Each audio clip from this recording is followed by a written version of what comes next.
Two men have been arrested for aggravated sexual assaults near the University of Texas campus that happened 2 years ago. Now, we first reported on the West Campus rape allegations in September of 2020. At that time, APD would not provide specifics of their investigation. And now we have official details from the police reports. KXAN's Maggie Glenn walks us through the timeline.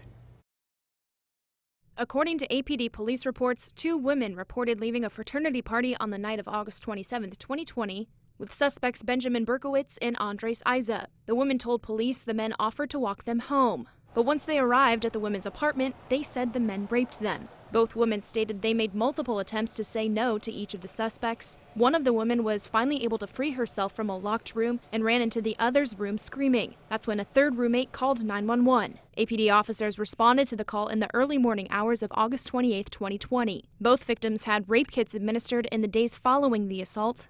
More than a year later, in October 2021, results came back. The police documents say the results indicate there's, quote, very strong support that DNA on swabs from the victims belonged to Iza and Berkowitz. We asked APD why it took so long to get those results and why it took 7 more months to issue arrest warrants. APD states every investigation is different with a separate set of circumstances. It would be premature to discuss specific aspects of this case due to it being an active investigation.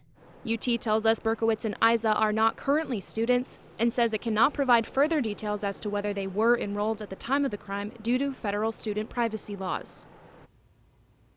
Now, Berkowitz and Iza were members of Texas Rho at the time, according to current members. Texas Rho is an unofficial fraternity not recognized by the university, created by former members of a UT Sigma Alpha Epsilon chapter. The National SAE organization suspended the chapter back in 2017 after hazing allegations. Today, we stopped by the property that housed both the suspended chapter previously and the new Texas Rho group currently.